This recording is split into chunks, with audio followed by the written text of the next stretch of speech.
Good afternoon, everyone, and welcome to the Osterville Village Library. Cape Cod is a wonderful place for birding with its diverse habitats from beaches and salt marshes to forests, ponds, and gardens, providing a home and a stopping point for an incredible variety of birds. Whether you're an experienced birder or someone who simply enjoys watching the birds in your backyard, there's always something new to discover. Today, we're delighted to welcome professional birder and author Sharon MacDonald.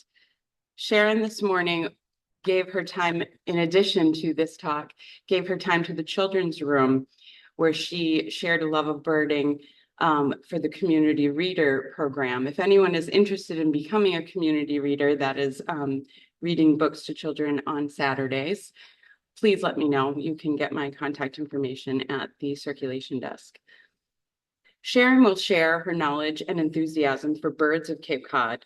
Sharon will introduce us to some of the species we can find right here on the Cape and offer tips for spotting and identifying birds, and perhaps inspire us to look a little more closely at the feathered visitors all around us.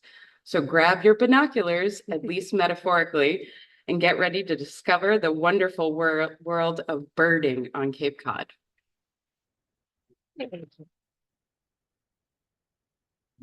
Thank you, Amy, and thank you to the Osterville Village Library for having me. I'm pretty excited to be here. My husband and I spend our time doing writing some children's books, and we do have a copy of the one I shared this morning with the children. So yes, this is birding on Cape Cod. So I'm going to find the little arrow here. So there's 5 things that you'll probably learn today. We're going to focus on what is birding, what are the benefits, what do you need to bird, where to go, and how to identify birds. And that, of course, is our friendly ruby-throated hummingbird. That's a female. You can't see her little red throat. And they do migrate up here, and they nest here. And then they get ready to leave right after the little ones are fledged. Right now, they're still here. They might be staying and having some of your sugar water or in your firecracker plants or your hibiscus, your Rose of Sharon. They love that. And then they're going to head along, and they migrate thousands of miles to South America. A little bit about me. I am a retired teacher and elementary administrator. And now I do books, or we write books with my husband. We do story times. I spend a lot of time birding with my friends and also leading birds. And I am a certified field naturalist through the Massachusetts Audubon program. So birding, the question is, when did birding actually become a verb or even a noun?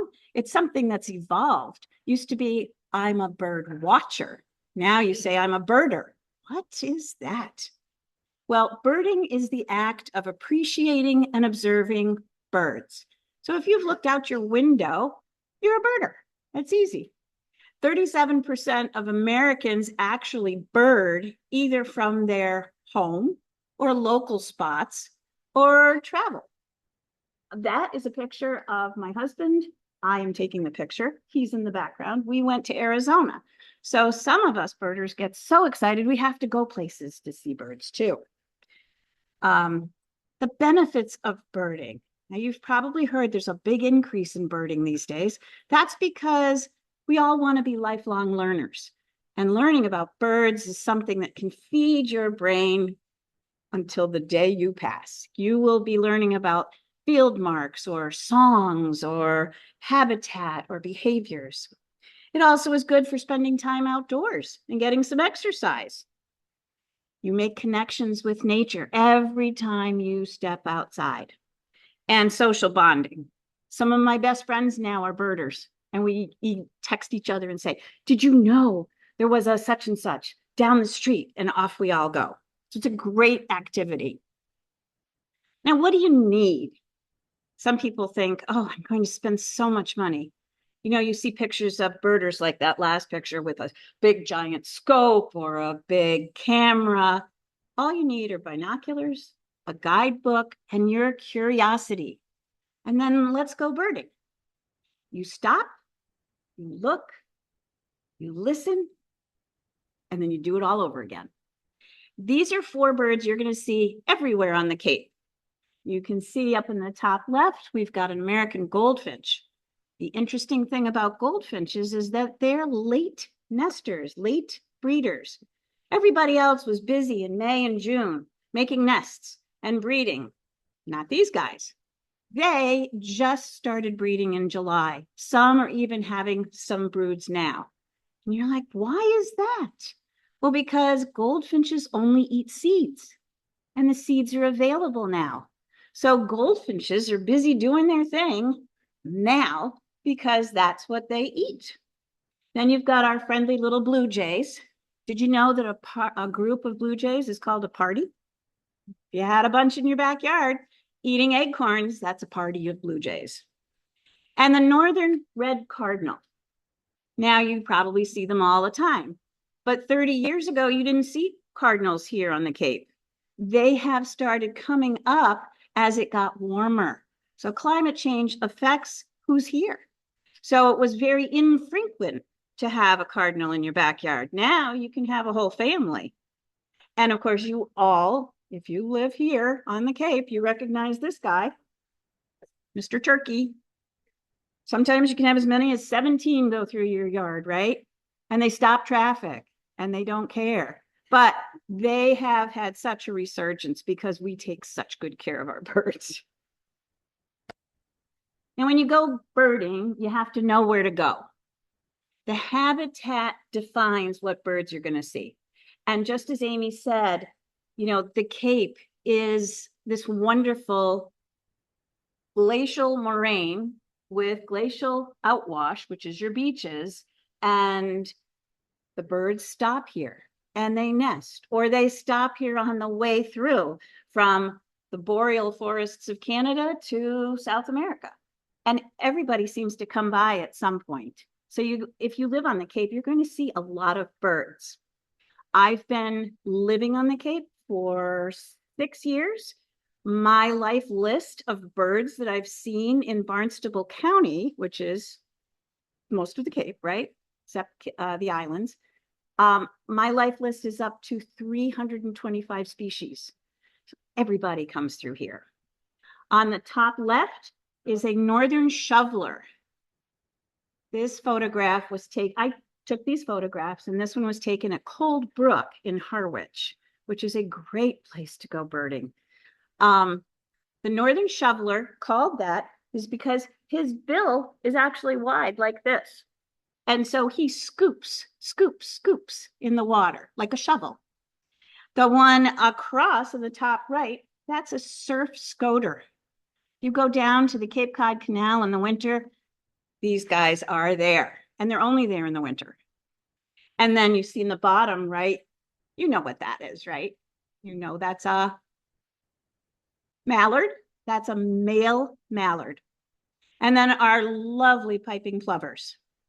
I took this picture on Chapin Beach in Dennis. It's got the little guys underneath her. And a lot of people are like, oh, we couldn't have fireworks this year. And oh, they closed off part of the beach for the plovers. We have enjoyed such a resurgence of plovers. They were down to like, I want to say we had like 18 breeding pair. And now we have so many more. And I was talking the whole Cape. And so plovers have really, again, had a resurgence because we're taking care to make sure that they're safe. And you can see how well they blend in with the sand, which is why we don't let the trucks go out and drive on Sandy Neck during breeding time, because they can't see them and they would just crush them. And we don't want the dogs or the people out walking in certain areas. The plovers don't always follow those little strings around the edge either. You've seen those at the beach. They can't read the signs. So sometimes they sneak past. And down at the bottom left, we have a semi-palmated sandpiper. That's the one with the dark ring. And then some semi-palmated sandpipers. Semi-palmated means that, you know, the birds, their toes look like this. Well, a palmated is webbed up here.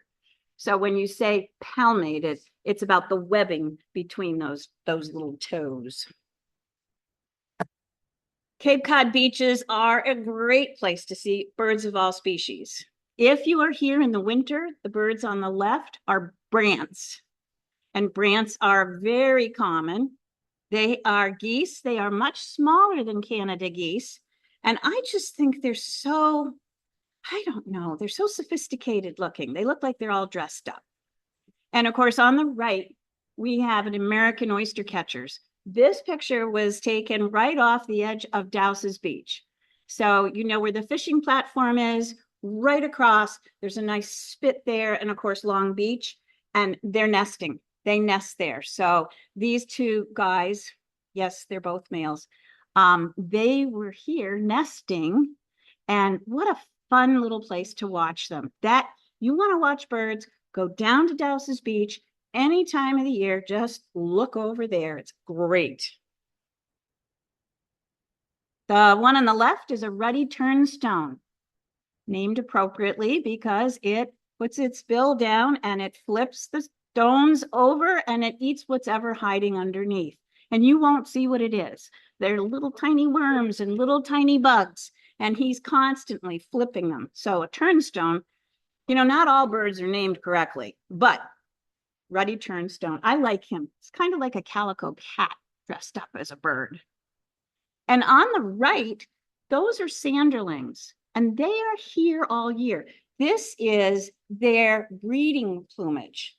They will eventually be mostly gray. And so if you go in the winter and you see all these, and these are the guys who are running down to the beach and then running back and then running down. And then, you know, you walk by, they fly away. But this is their breeding plumage, and eventually they will be mostly gray. And can we just talk about gulls for a minute? They're not seagulls. There's no such species as a seagull. It's a gull. Now, there are many species of gulls, and Cape Cod, you know, we've got a lot of gulls. On the top left, you have the ring-billed gull. That's one of our smaller gulls.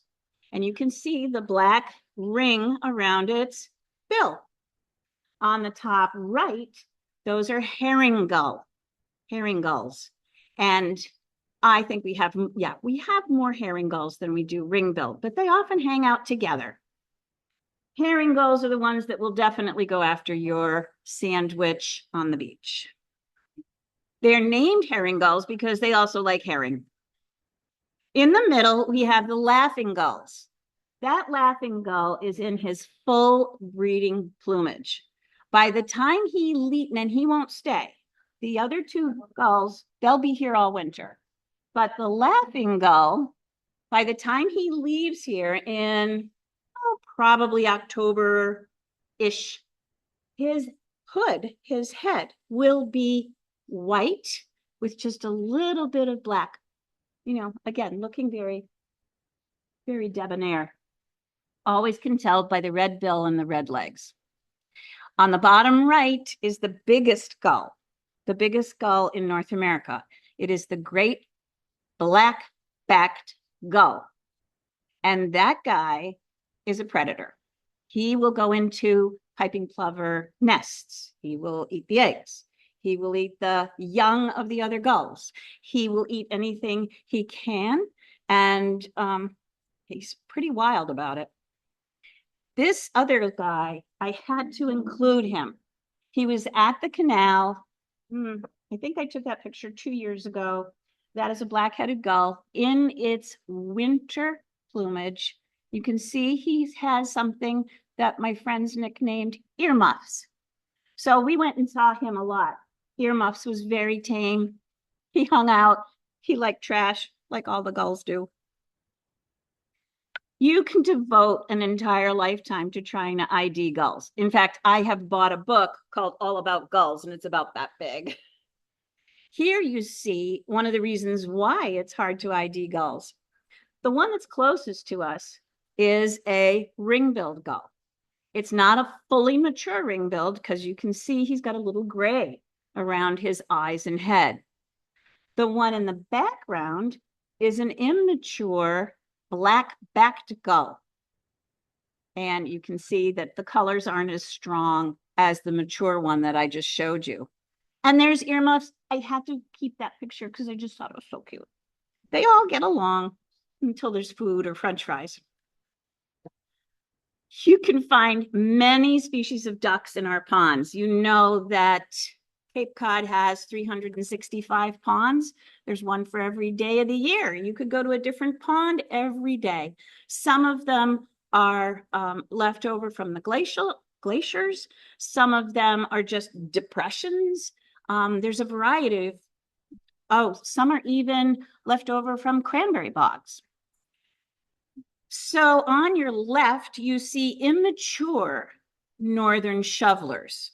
So if you recall the picture that I showed you at the beginning, it was very, very dapper looking bird with a green head. This is what the young look like.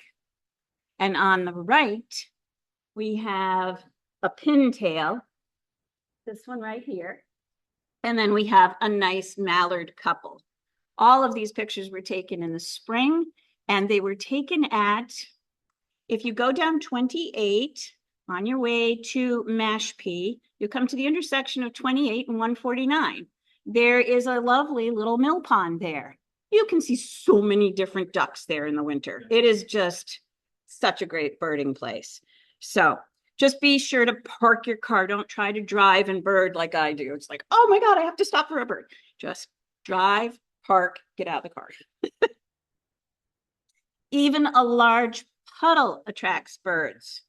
Now, the picture on the left, I actually took at the Daniel Webster Refuge down in Marshfield, but I had to include this because these blue-winged teal, which are the two ducks in the background, male on the left, female on the right, they are here on the Cape. They're just a little harder for me to find and take a good picture. I'm usually looking through bushes. These guys were in a puddle. And of course, we've got a Canada goose who photobombed. The Cape Cod Canal is the best place in the winter. You see so many eiders, and you see so many.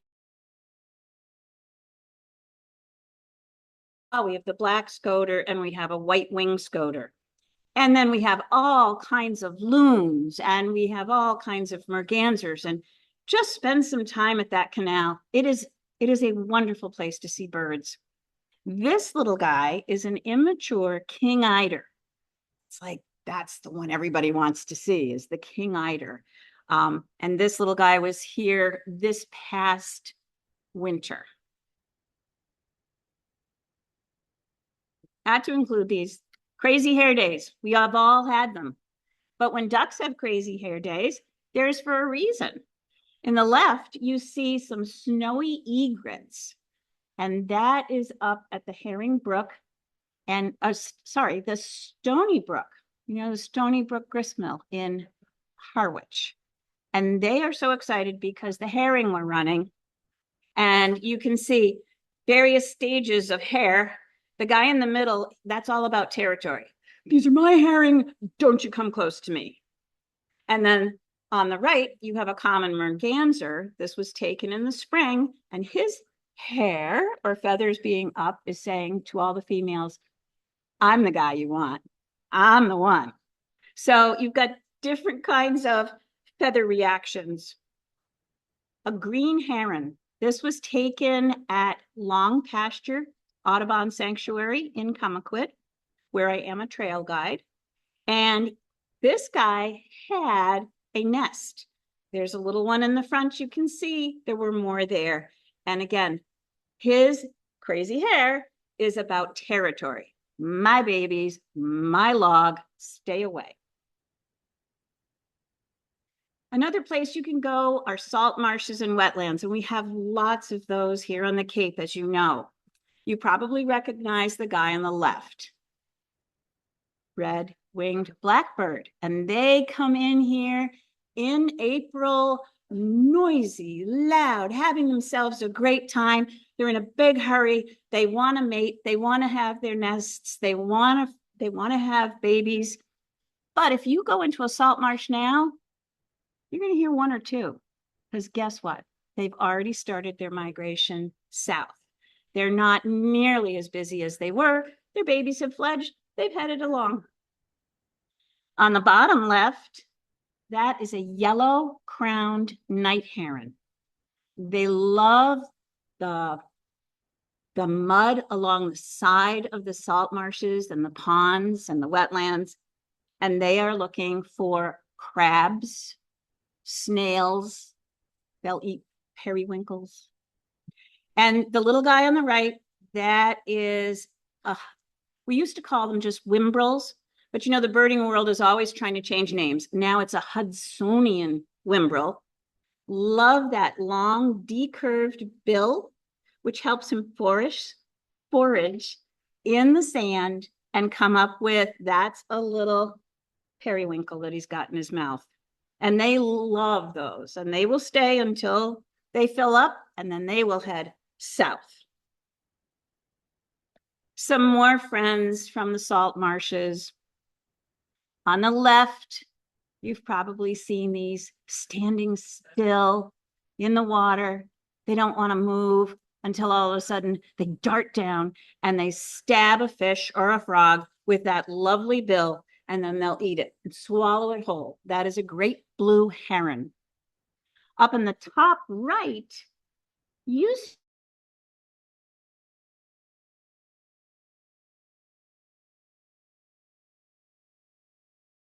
walking right past the pool. They hang out in Florida, but they're starting to spend some time here in the summer.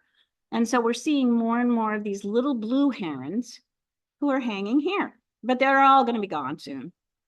On the bottom right, the guy with the lovely yellow feet, that is a snowy egret. Remember the guy with the hair in the water? This is when he's calm and he's just doing his searching for food on the side. This is a great picture of a salt marsh. The tide has gone out a little bit. This one is up in Bell's Neck in Harwich. Great place to go birding. And so it's a little tidal because it's on the Herring River, and the tide goes out and the birds are having a blast. In the background, you see two cormorants. You've probably seen them, and they hang out in any kind of water as long as there's fish. And you'll see them oftentimes standing with their wings like this, and they have to dry out because unlike other birds, they have no ability to dry themselves for whatever reason. And so they have to literally air out before they can go under the water, and they can dive for a very long way as they chase a fish. You've got the great blue heron in the front. That is a great egret next to him. And then I think that looks like a herring gull. And you've got some more gulls in the background, unidentified. Rivers, streams, and inlets. Again, wonderful places. Like I said, Stony Brook, that's such a lovely place to bird. But there are so many other great little rivers and inlets. Any place that a fish can get its little way through is where these guys will be found. Now, the king of the salt marsh and the rivers and the streams is the osprey. And here in Osterville, you have quite a few osprey nests. Osprey have become so used to nesting on top of telephone poles that they hardly build their own nests in trees. There was one last year on someone's property right along East Bay Road. They were up in a pine tree, very successful nest. They had 2 fledglings. This past winter, that storm came through, broke the tree. I guess he's got to go for a man-made nest now. Ospreys make a lot of noise. If you're at the beach, all you hear is the young begging, begging, begging, begging, begging. They arrive like clockwork. I say St. Patrick's Day is probably the best time to find them arriving. The males come first. They check out the nest. They say, this one looks good. The female arrives. She either says, nah, get the other one, or she'll do some tidying. We have found through studies that most of the ospreys come back to the same nest every year, unless there's a tragedy, like the tree falling down. The male, like I said, arrives first. The female, they have usually 2 or 3 eggs and fledglings. It takes a long time for birds of prey to fledge because they have to learn how to hunt. And so they have to teach these guys how to hunt for fish. As soon as they fledge, mom hits the road and goes back to South America. Dad finishes up the teaching of the fledgling and fledglings. And then he heads back. And then the young, they're like, by, again, end of September. Bottom right is a black-crowned night heron, also not here during most of the winter. And he is sitting in the trees at Stony Brook, waiting for just the right size heron to come by. On the right is a great egret. They start arriving around April. They'll leave around end of September, October. Once in a while, there's a guy who thinks he can stay if it's warm enough. Every once in a while. The other thing we've got are woods, and there are some great places to go birding in the woods around here. On the upper left, you've got cedar waxwings. They usually arrive in a flurry, a flock, anywhere from 8 to 25. And you can see he's in the winter, he's still here, and he's in eating berries. They've been known to get totally drunk on old berries. On the right, we have a flycatcher. Now, they're only here in the summer because that's when we have flies. This little guy is a willow flycatcher.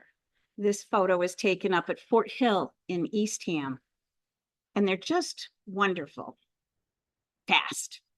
We've got your cardinal, and of course, you all know the one in the middle, chickadee-dee-dee. They're here all winter. And on the bottom right, you've also got a Carolina wren, who is also with us all winter long. Big voice. Big voice. If you leave your garage door open, they may even nest in your garage. They don't mind humans at all. Woodpeckers, you've all heard them. It's like, what are they? These guys are harder to photograph in nature because they are in trees. The one on the left is a yellow shafted flicker. That is a male. And we know it's a male because he's got his little facial hair there, that facial feature. The female does not. The two in the middle are red-bellied woodpeckers, and you will hear them. They are here. I included both pictures because the top one, you see why it's called red-bellied. It's almost like it got a little bit of red paint, like it leaned into it, and it's got it. And you only see it at certain angles. The back is what a lot of people see, and they say, oh, it's a red-headed. No, it's just a red nape. And on the right is our smallest woodpecker. Here on the Cape, a hairy woodpecker who looks just like the downy, but is bigger. Bigger bill, bigger size. And we also have the yellow-bellied sapsucker. I have yet to take a good picture of that guy. So when I finally get a good picture, I'll let Amy know. We can do another one of these. These are all in my backyard. Meadows and grasslands. We don't have a lot of meadows and grasslands on the Cape anymore. Building, housing has really taken its toll on some of the habitat here. The best place to see meadow and grassland birds is at the Crane, the Francis Crane Sanctuary down in Falmouth. The other place is at the Cape Base, down the Oldest Air Force Base. Well, that's what they used to call it. What do they call it now? Anyhow, it's the base down in Falmouth. And actually, the Army is doing a great job of keeping those grasslands available to the birds between controlled burns and maintaining that area. These birds are able to come and nest. The guy on the right That is a grasshopper sparrow eating a grasshopper. And they make this bzz noise that sounds just like the grasshoppers. And that area, the crane and also the base, are the only places that they nest now, which is part of the reason that they're being maintained so that the grasshopper sparrows have a home. Bluebirds love open meadows, open backyards. Our property backs up to the golf course. They love that. So the more space they have, the happier they are. And you may have some. You may not see them, but they're there. Two other birds of the grassy areas, the grasslands. The one on the left is a blue grosbeak. To see this in the wild is just stunning. That's a real blue. The female is cinnamon colored. So if you see a female, you may not realize you're looking at a blue grosbeak. But again, Crane Reservation down in Falmouth. It's on 151. And the little guy on the right is a savanna sparrow. Again, mostly found in our grassland areas, savanna. Birds of prey fascinate people. The fellow on the left is an American kestrel, our smallest bird of prey, but feisty. The one on the right is a red-tailed hawk. Now, you may often see these guys, but you don't always see the red tail. See that streaking right across the belly? A mature red-tailed hawk has a belly band. Some more birds of prey that you may see. The one on the top left is a northern harrier.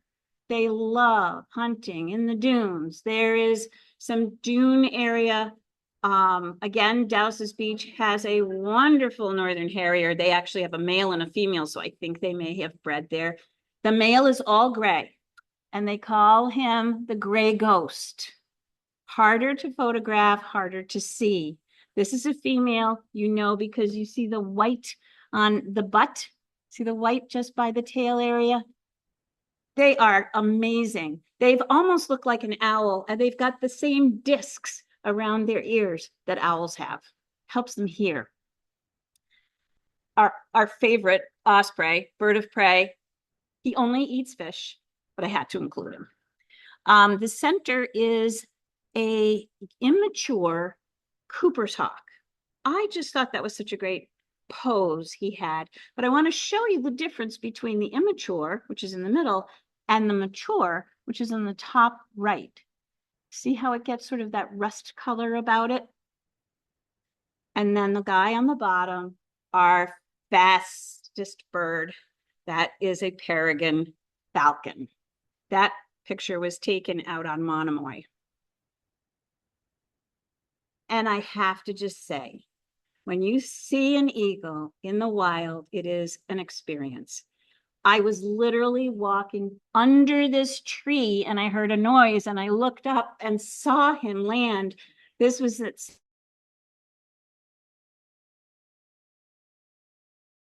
HP. And of course, he had come for the herring run. And I just was blown away. The reason I've included these other two guys, these are immature bald eagles. It takes bald eagles 5 years to become the regal bird you see on the left with the white head and the white tail. These are two immature, and you probably have seen them. What's that big bird? What kind of a hawk is it? It could be a immature eagle, and they're very hard to ID, except they're huge. Now let's talk about IDing or identifying birds. This is something people are always a little nervous about. I'm not going to tell you who you're seeing right now. You may already know, but you look for these various things. First, you want to say to yourself, what group is it in? Is it a bird of prey? Is it a duck? Is it a songbird? Is it a hummingbird? You're sort of looking at that and saying, okay, what am I narrowing this down to? So I look at this bird and I'm okay, it's not a bird of prey. It's not a duck. It could be a songbird, could be. Then we look at the shape. You know, is it round? Does it have a round belly? Does it have a long neck? Does it have a long tail? What does your shape of your bird tell you? Well, this guy is good for perching. He's got a elongated, got a good sized tail to help it fly. And the size. Here are the birds you think of. Is it as small as a sparrow? Is it the size of a robin? How about a crow? Or the bigger one would be a Canada goose. So if I look at this, what are you thinking? Kind of the size of a robin, maybe? It's about that size. Color. Color is another key that we're going to always look at. This guy is gray. Not a lot of other colors going on there. The behavior. Is it pecking on wood? Is it digging in sand? Is it flying in the sky trying to catch bugs? Is it sitting and just looking to see what it might go after? Does it have a tail that's bobbing away? This guy's kind of hanging out, isn't he? He's not doing much. And then the habitat. Woods, beach, salt marsh, pond, field. Well, he's on a snow fence or something, right? And it looks like there's green grass behind him. What season is it? Winter? No. Spring? Maybe? Summer? Fall? Thinking summer. Field marks. Now, those are those really helpful identifying. Does he have a white eye ring? Does he have white wing bars? Does he have a cap? Yes, he's got a black cap. Anybody want to guess? Have you seen him around? Is he in your backyard going? You got it. That's a catbird. That is a male catbird. It might be hard to see, but the male catbirds also have a little splash of red. And again, these catbirds, they're going to leave here, except for the one or two obstinate ones that think they're going to catch flies. But these guys are going to head along. Right now, they're busy filling up on berries. They're busy filling up. Maybe if you have, if you're feeding your Baltimore Orioles, they're out there eating your oranges and drinking the nectar. And they'll both be leaving pretty soon. But good job, guys. Some more field marks for us to check. And again, sizes of birds. If I look at the guy on the left, lots of field marks there, right? I see a partial white eye ring. I see white at the throat. Is there another color I see up there? What's shouting out to you on that bird? Yellow. Yellow is like a key identifier for most warblers. Also that bill, very pointy, looking to eat mostly flies and bugs. That is a yellow-rumped warbler. We see those a lot, March, April, excuse me, and late into like December. This little guy, I got him up at High Head in Truro. Now the guy on the right, so cute. It's easy to look for size on that one. Sparrow size. In fact, this guy's part of the sparrow family. Gray. Field marks. White belly. How about the color of that bill? It's kind of a pinky color. Now that bill is a seed-eating bill, whereas the other one, that's long and thin. He's going to be looking for bugs. This guy's a seed eater. What time of year is that picture? Winter. Any ideas? Do you have them in your backyard, under your feeder? Close. Same, well, not same family, but it's they hang out. This is a junco. Lots of people call them snowbirds. They start flying in just before a storm. And they hang out here all winter, particularly under your feeder. So that's a junco. Now, migration is the most important time to see so many birds on Cape Cod. And they are coming in the spring in a big hurry because they are coming up from the south, South America, from the islands, from Central America, from Florida, and they are all moving up to the boreal forest, up to Canada, where they can build nests. Now, these two are warblers, and they do come here in the spring, but they nest here. The one on the left is a yellow warbler, now called the northern yellow warbler. You hear them in May and June, and you hear their song, and they say, so sweet, because they are so sweet. He, the male, has that yellow, the red streaking on the yellow body. And like I said, they come up, they breed, they fledge. And I was at Long Pasture in July, and I could still hear them. I was working last week. They're gone. You don't hear them. They've already left. On the right is the common yellow throat. Well named, right? Looks like a little masked bandit. And he calls witchity, witchity, witchity, witchity. Again, sings all May and June into July. Right now, don't hear them. I'm not sure they're still here. We've got two fun pictures here. On the left is a prothonotary warbler.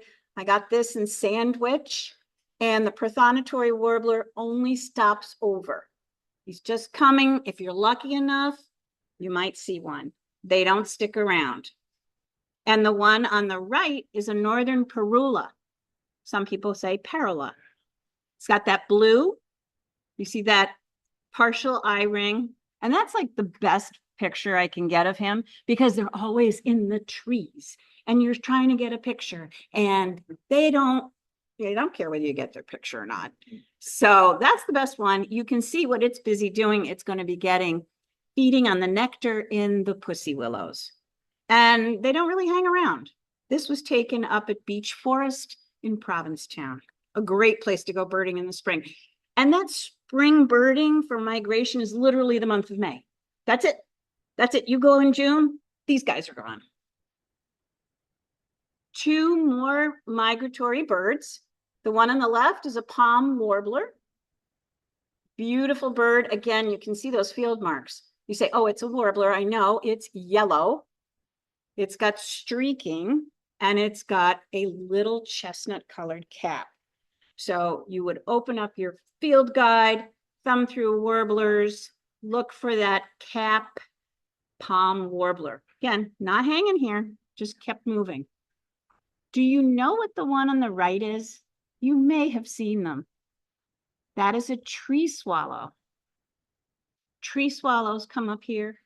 They hang out. They sometimes take over your bluebird box. Sometimes they go into boxes that are set up for them. And they are here. They eat bugs on the wing. You watch them fly and catch the bird, catch the fly, and they're just so acrobatic.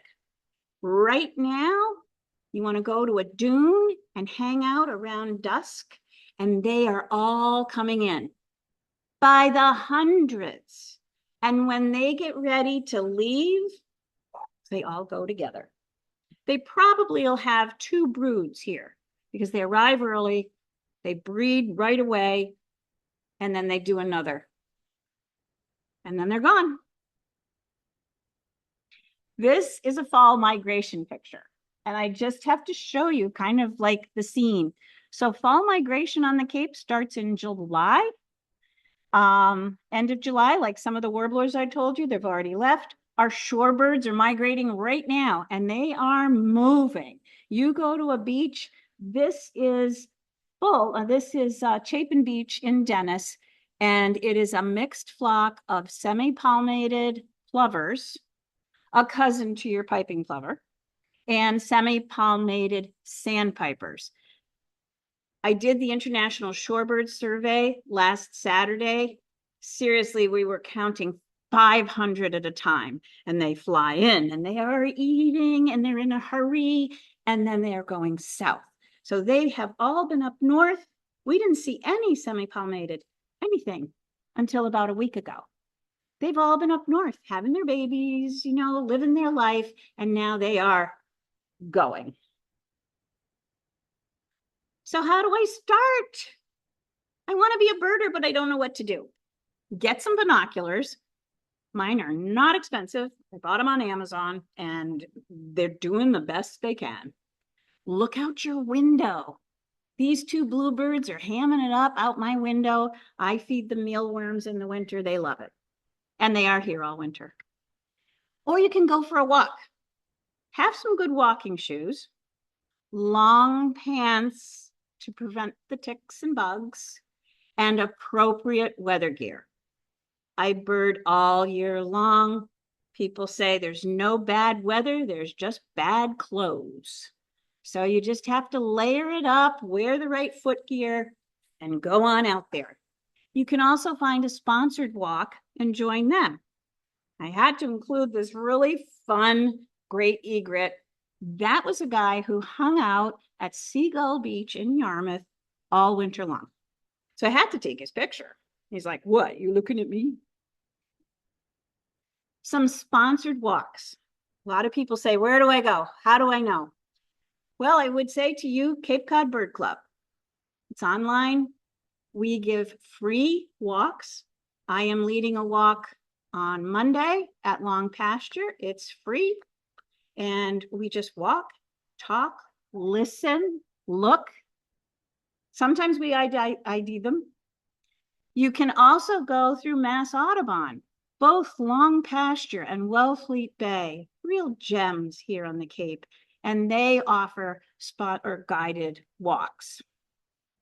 When I first got into birding, I signed up at Long Pasture for a year of birding with them. Every month we took one walk with Chris Waltz. My husband and I did it together. And each month it was something different. One month it was ducks. One month it was birds of prey. Boy, he took us to the Great Blue Hill to see hawks. And we went all the way up there and we saw one hawk. But, you know, you go, and that's what birding's about. It's getting out.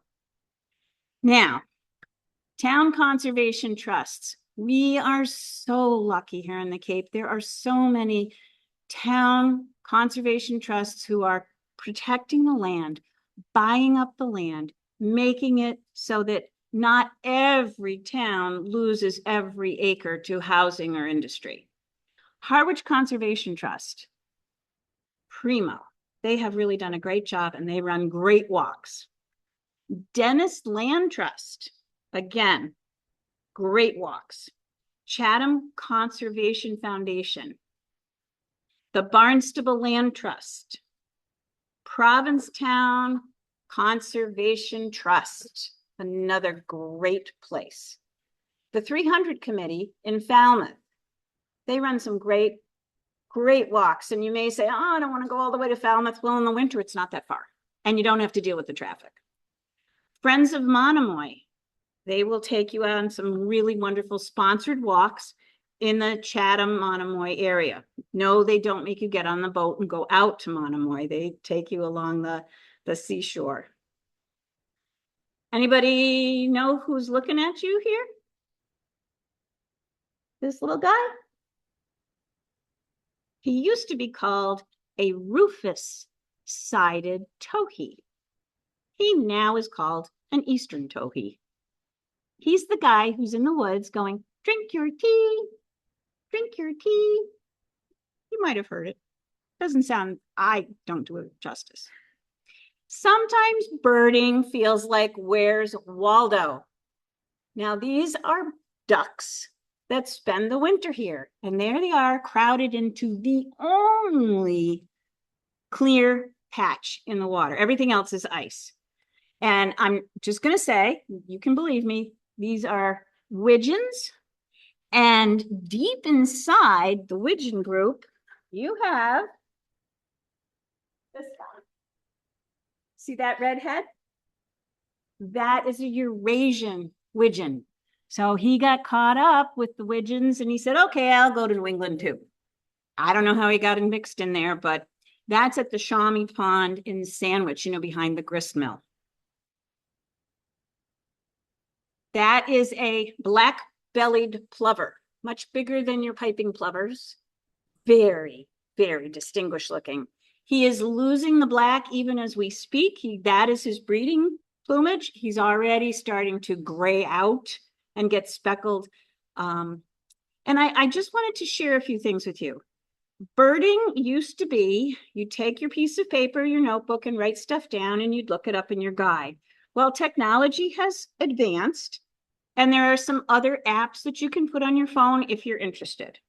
The Audubon Bird Guide app is just that. It helps you identify birds, and you can put it on your app. It's free, works on your Apple phone or iPhone, and it works with your Android.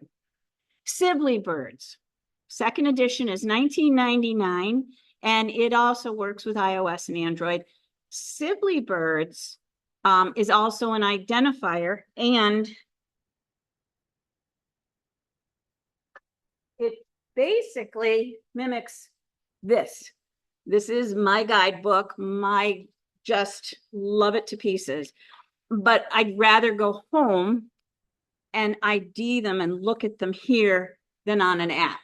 But it's, again, it's all in everybody's choice. We have so many options. We have eBird by Cornell. eBird is an app, it's free.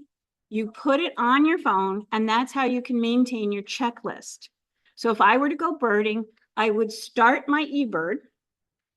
It tells me how far I walk. It'll tell, you can actually put in what the weather is. And as you walk, you can say, oh, I see a catbird. Click one catbird. And it's got the whole checklist. You just have to click how many you've seen. And sometimes, I mean, I've gotten to the point now where I can keep the list in my head and I'm putting it in the car. If we go on a walk, usually the guide, like the walk I'm leading on Monday, I would try to keep it in my head, but maybe there's someone else there who's keeping a list for me. And then you can share it with whoever you went with. This is called citizen science. So Cornell collects all of those checklists, and that's what says to them, oh, the ospreys have left New England. We see there's no more coming up. Or, oh, we're seeing more little blue herons. Let's take a look at that. And then there's Merlin. Have any of you heard of Merlin? Merlin is, again, another app you can put on your phone, and it identifies songs and sounds of the birds, but you can also upload a picture, or you can take a picture on your phone, put it in Merlin, and it'll say, that's a black-bellied plover. Now, many birders say that's using AI to identify. Merlin is not 100%. Many times I could be walking in the grasslands and it'll tell me it hears a surf scoter. No, you don't. No, that's in the water. No. So I just cross that off my list because I know it's not real, but many times it's right on. So I usually have both of those running when I'm birding. And that is our lovely willet running along. We have so many willets here in the summer, and they are chasing you away from their nests. But right about now, they're bulking up and getting ready to go. So I want to thank you and ask you if you have any questions for me. Yes, ma'am. About the tree swallows, and so my question was going to be, in May, when I get here, May, I think, especially early in the morning, it was just like nonstop flight, and they swooped down. I have tried so hard to bring up on the computer the difference between the swift and the swallow. Ah, okay. So I've been wondering, do we have those here, or is it much more likely that these are swallows? We have, I want to say we have four swallows, 4 species of swallows here on the Cape. So that was a tree swallow. We also have a barn swallow that has the red chest. Yes, as it flies over, you would see it's orange, actually, it's bright orange. We also have the northern rough-winged swallow, which is more of a brown. And then we also have bank swallows. You're not going to see those unless you're over near a dune somewhere, because they build their nests right into the banks. So they're not going to hang here. Tree swallows are the predominant. Tree swallows are your predominant swallow. Now, chimney swifts. If you have a chimney, you may have a chimney swift. And they look like they're described as a cigar with wings. They're very, whereas the tree swallows have these wonderful long tails and these beautiful wings. A chimney swift is much more compact and rounded, very round. It's like an oblong with wings, not a long tail. And yes, if you standing, so on 149 in West Barnstable, there is the old meeting house. It's got an old chimney there. You literally can stand there at dusk and watch over 100 to 200 chimney swifts just coming and diving into the chimney. But they're not going to be out in the morning looking for bugs. Those are swallows. Well, unless you see like I said, a cigar flying by with wings. Check out the shape. Oh, when I'm on switch them in, about the same size. Yeah. They're the same size. They're the same size. They're just a very different shape. Oblong, not the really nice tail. Nice tail. Nice tail for him. Any other questions that I can help you with? Yes, ma'am. What's the name of the one they mentioned that was one waves come in and Sanderlings. they run away? Yes, they run down and then they work where the water has just come and they're looking for, you won't even see them. They're microscopic little sandworms and things like that. And then they run back. Yep. Yep. Now, the one thing I didn't address is that we get a lot of vagrants. You may have heard about the flamingo that was here 2 years ago, hanging out at Chapet Beach. He was definitely lost, yes. Every once in a while, we get a vagrant, and birders go nuts over that. There's even these text messages they send each other.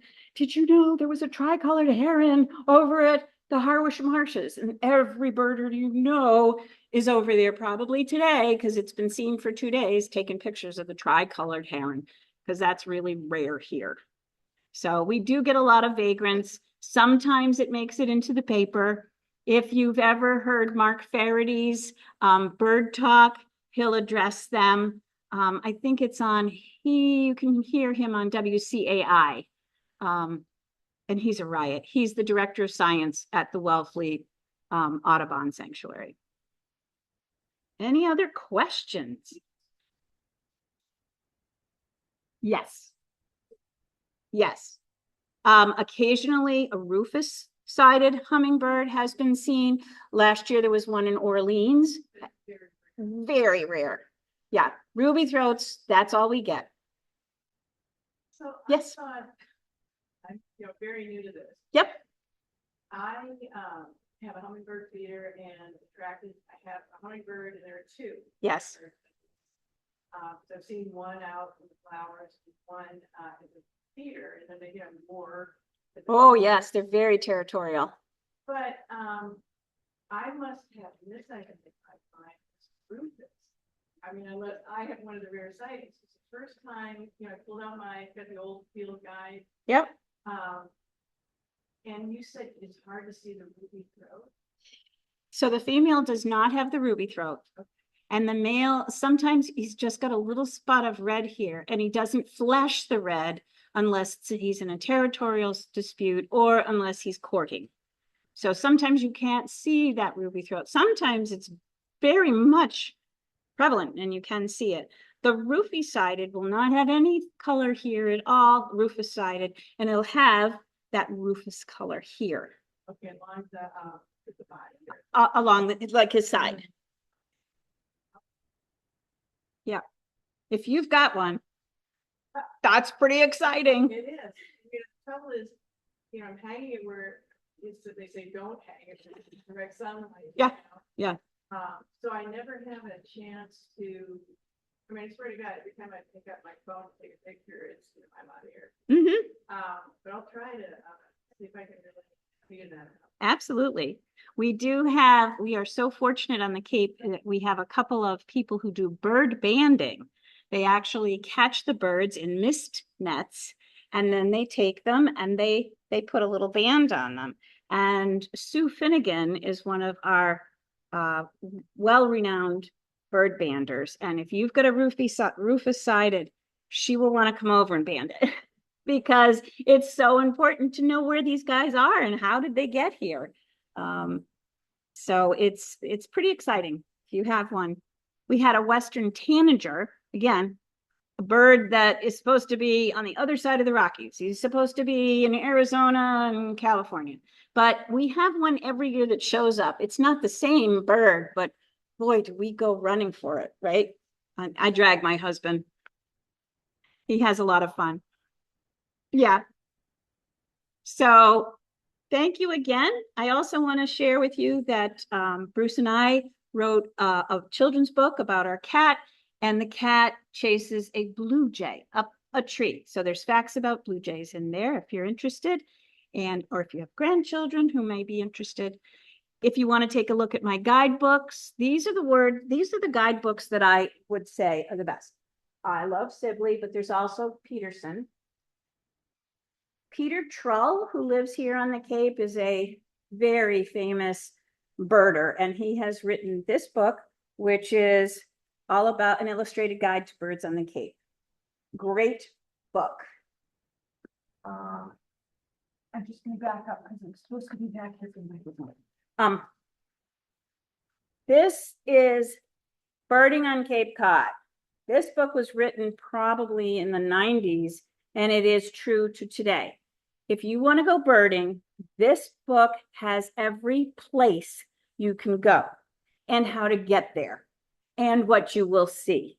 So this is a great book. You can get it from thrift books. It's not easily available on Amazon, but it may be, I don't know.